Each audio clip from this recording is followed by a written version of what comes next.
So she is this, obviously, the co-league of Harding when you meet her, and you don't really know where she's going or what her agenda is or what her real job is involved within RST. And then within this, as the movie goes by, you start really finding out who she is and what her intentions are. And what I really loved about this character was that she was fully layered. You know, she didn't feel like just one tone badass superhero girl. It was just this real girl who had issues and traumas and emotions, and there's no revenge story behind her. She just really wants to do what's right. And so it was very inspirational to me, and I also wanted to pay back my respect for the female soldiers that have, represented us in really hard moments, and I wanted to do it right. So I was very proud and excited to bring them to life.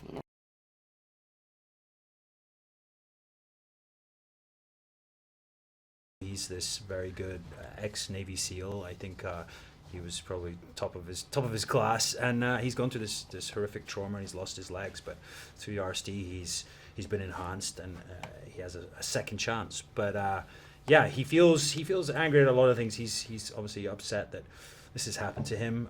He blames probably a lot of people. He blames the military. He blames Harding for not giving him this opportunity, and blames Ray for sort of taking away everything that he wants, including the technology and probably KT as well. And yeah, he's got some issues, but he's such a fun character to play, and I really enjoyed it because he's quite different to the characters I've played before.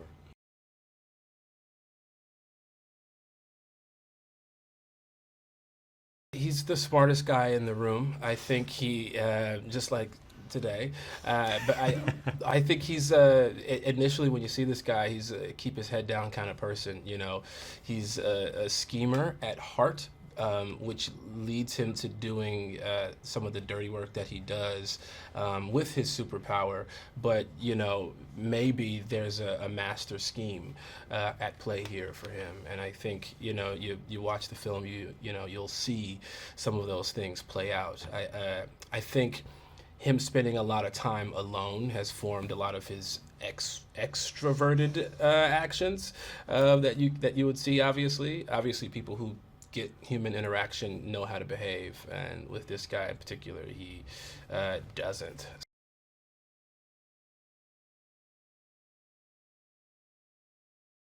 They've all got their certain roles to play, and they've been playing them successfully for some time now. We see that he's gone on multiple missions, and actually, he's now down to his last few targets. But you can also see the chinks in their armor. They're human beings. They're getting bored. They're getting frustrated and almost disillusioned by the mission at hand. I mean, you see in KT that she's certainly questioning why they're doing this.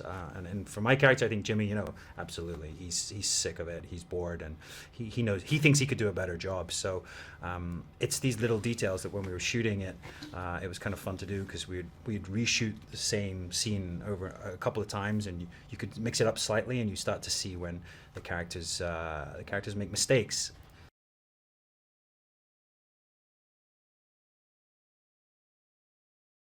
Because his memories are constantly being manipulated, if he does go off on his own, I could do stuff to him. He has to become human. He does have to have that human side to kind of tap into his own self more. That technology being tapped into this web or whatever interface it's tapped into can still be manipulated.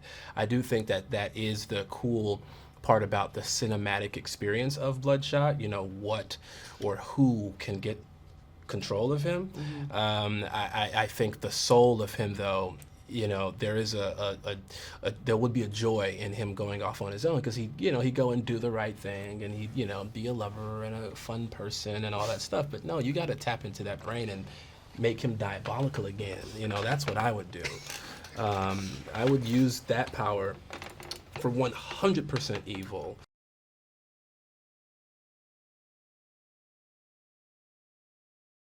Ray Garrison is this military guy that we kind of meet as we start in this movie, and sort of is brought back to life by Harding with this nanotechnology to get a second chance at life. And he's kind of questioning where he comes from and who he is, and I think that sort of unravels to what the story goes towards. And I think that this was just such an incredible role for Vin Diesel as well, because I feel like he had never had the opportunity to be vulnerable to the level and the extent that he is in this film. And it allows him to give other people an insightful version of who he can be as well as an actor. And it did such a service to Bloodshot as well, because it is a real human trying to find his meaning in life now that he's had a second chance. And I think it comes with a lot of things. It comes with rage and excitement and fear and emotions and doubts, and that's why I feel people will really relate to Bloodshot and really connect to him. He's not just a Terminator. He's not just this superpower or Superman. He is this guy who has all these conflicts and is trying to learn as he goes, but also trying to keep his humanity. And that's what made such special splash to us to be part of Bloodshot.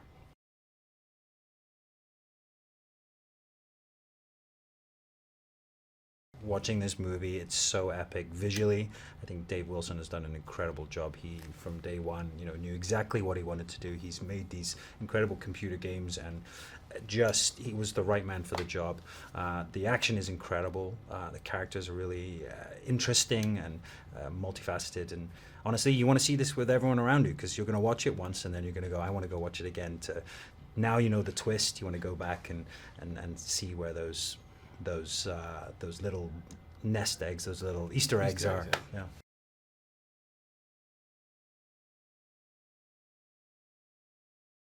What really has defined Vin Diesel throughout his career is that when he had the shot to really make a difference, when he started what would be his legacy as an actor, he really cared about breaking the mold in the sense of like being inclusive, and he really represented a diversity and at the time. And so Vin has done such a good job with expanding universes, and the fact that he has dived into Bloodshot after being part of many successful films and he's part of the Marvel world, he's part of the Fast and Furious world, and all these things was just strong in the sense of allowing people to expand in that actors to come in and do more and allow them to have more layered roles. And I think that everyone involved within itself, like the studio behind it, the director, taking risks on these movies is really important. And he, I think, was great for it as well, because it allowed him to get to a different level that he hadn't done before. And I think people will fall in love with him even more so. And it just goes to show that no matter what stage of your career you are, you can still reinvent yourself and do different stuff and show what you're capable of. And we're all very grateful because we just created a whole new world with this film.